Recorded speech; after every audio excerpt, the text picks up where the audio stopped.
Magandang umaga mga manonood. Welcome sa aking vlog. Ngayon, pag-uusapan natin ang kahalagahan ng teknolohiya sa buhay nating mga tao. Tara na't magsimula! Maraming mga mag-aaral sa yugtong ito ang nahihirapan sa pag-aaral, natutulog at nawawalan ng interes sa mga aralin. Sa palagay mo ba, ginagawa kayang mas kawili-wili at epektibo ng teknolohiya ang ating pag-aaral? Oo, sa palagay ko. Sa tulong ng teknolohiya, ang pag-aaral ay maaaring gawing mas kawili-wili at kasiyasiya para sa mga mag-aaral. Ang teknolohiya ay mas nagiging maunlad habang dumadaan ang panahon. Hindi tulad ng mga araw na kailangan pa nating bisitahin ang aklatan upang magsaliksik para sa mga ating proyekto. At mga lumang modelo ng cellphone na kaya lamang ay text at tumawag. Hindi tulad ngayon na may mga smartphone na tayo kung saan maaari nating gamitin ang internet upang magsaliksik at manood ng mga video upang makuha ng mas mahusay na pag-unawa tungkol sa isang tiyak na paksa. Napansin mo ba na mas mabilis nating natututunan at naunawaan ang plot ng isang pelikula kaysa sa pagbabasa natin ng isang aklat? Ano sa palagay mo ang dahilan? Sapagkat, ayon sa mga pag-aaral, ang panonood ng mga video ay nakatulong sa pagpapanatili ng memorya. Kaya't, naalala mo na ang storya ng isang pelikula na hindi na kailangan tandaan pa ito sa tulong ng animasyon. Ang paggamit ng mga visual aid gaya ng mga instructional video at mga laro ay maaari magpalakas ng interes at kaalaman sa mga mag-aaral. Sa halip na magbasa sa mga libro ng mag-isa, ang interactive na pag-aaral tulad ng paglalaro ng mga edukasyong laro at mga quiz ay nagbibigay daan sa mga mag-aaral na magsaya habang natututo.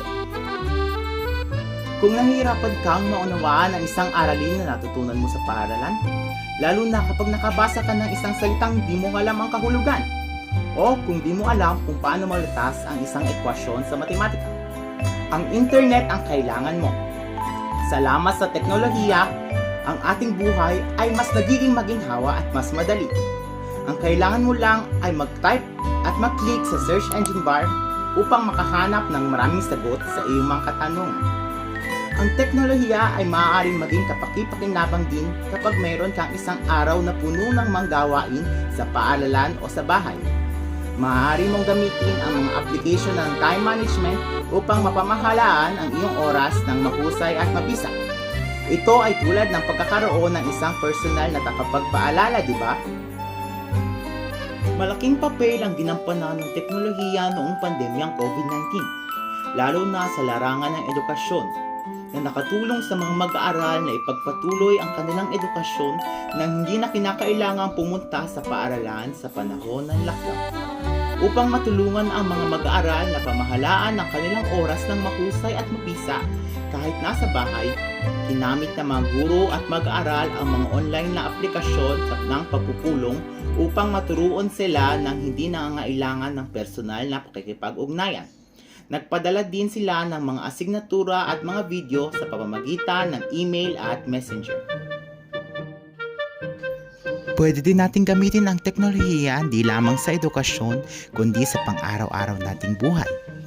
Pwede natin itong gamitin sa pakikinig ng musika, pagkuha ng mga literato, paglalaro ng mga online games, pagtawag sa isang kamag-anak na malayo sa atin, at sa paggamit sa trabaho o sa mga proyekto natin sa school, sa paggamit ng mga aplikasyon tulad ng Microsoft Word, Excel, PowerPoint, at iba pang Microsoft applications na maaring makatulong sa ating trabaho. Ang teknolohiya ay malaya at pwedeng gamitin ng kahit anong edad. Pwede itong gamitin ng bata, teenager, matanda, at kahit ang ating mga elderly.